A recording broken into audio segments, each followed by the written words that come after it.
Assalamualaikum warahmatullahi wabarakatuh. Perkenalkan, nama saya Nadia Fadila Putri dari kelas 12 IPA 6. Di sini saya akan mempresentasikan hasil analisis saya tentang seorang wirausahawan yang sukses. Jadi, di sini saya akan menjelaskan atau mempresentasikan seorang wirausahawan yang sukses, yaitu Nurhayati Sabakat.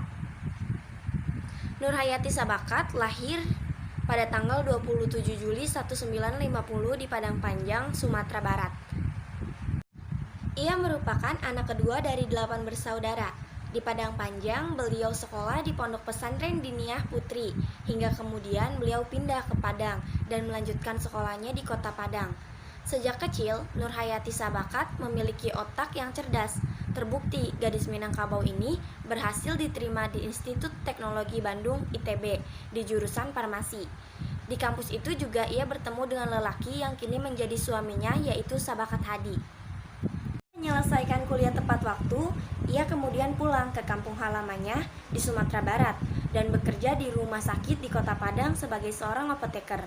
Setelah lama bekerja di rumah sakit, Nurhayati Sabakat kemudian pindah ke Jakarta dan bekerja di perusahaan kosmetik terkenal sebagai staf quality control.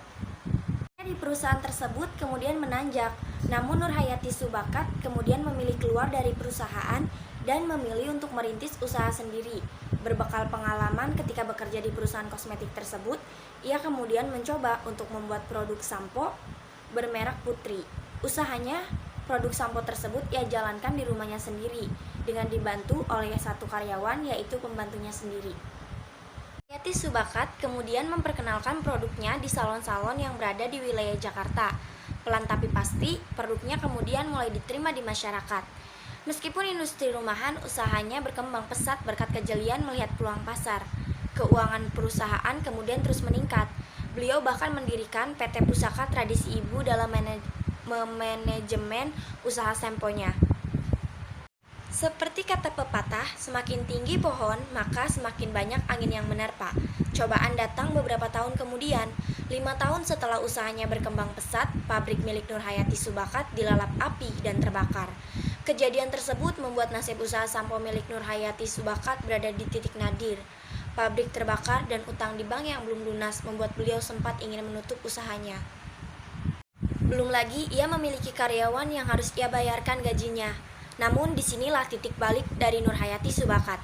Ia menolak menyerah dengan keadaannya. Ia mencoba memulai dari nol lagi. Modal usaha ia peroleh dari tabungan suaminya.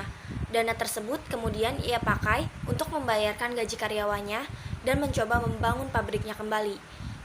Meluncurkan produk merek Wardah. Pabriknya yang baru akhirnya berdiri dan beroperasi lagi. Selain itu, ia kemudian mencoba untuk melakukan inovasi baru dengan membidik konsumen muslimah yang pada akhirnya meluncurkan produk yang kemudian dikenal dengan nama Wardah pada tahun 1995 dan juga memulai masuk di pasar tata rias. Produk kosmetik Wardah ditujukan untuk kaum muslimah yang ingin tampil elegan tanpa perlu cemas kehalalan produk, sebab produk Wardah mengedepankan prinsip halal, aman, serta memiliki kualitas yang baik sekali. Kosmetik Wardah buatan Nurhayati Sabakat dengan cepat diterima oleh masyarakat, khususnya kaum muslimah. Terbukti di tahun 1999 hingga 2003, penjualan produk kosmetik Wardah melonjak drastis. Dengan cepat, Wardah berhasil menjadi salah satu produk kosmetik pilihan muslimah Indonesia. Strategi pasar dan promosi yang bagus disertai manajemen yang kuat membuat produk Wardah Nurhayati Sabakat ini dengan cepat menguasai pasar kosmetik nasional. Distribusi produknya bukan hanya nasional saja, melainkan tembus ke pasar mancanegara seperti Malaysia, di mana produk Wardah laku keras di negara tersebut. Di tahun 2011, PT Pusaka Tradisi Ibu milik Nurhayati Sabakat kemudian berganti nama menjadi PT Paragon Technology and Innovation yang menaungi ratusan item kosmetik dengan pertumbuhan usaha sangat tinggi. Kerja keras Nurhayati Sabakat tidak sia-sia. Saat ini, ia memiliki ribuan karyawan dan puluhan cabang yang tersebar di Indonesia. Produknya kini berkembang mencakup perawatan kulit dan juga perlengkapan make up. Beliau juga bahkan pernah terpilih sebagai salah satu CEO terbaik di Indonesia.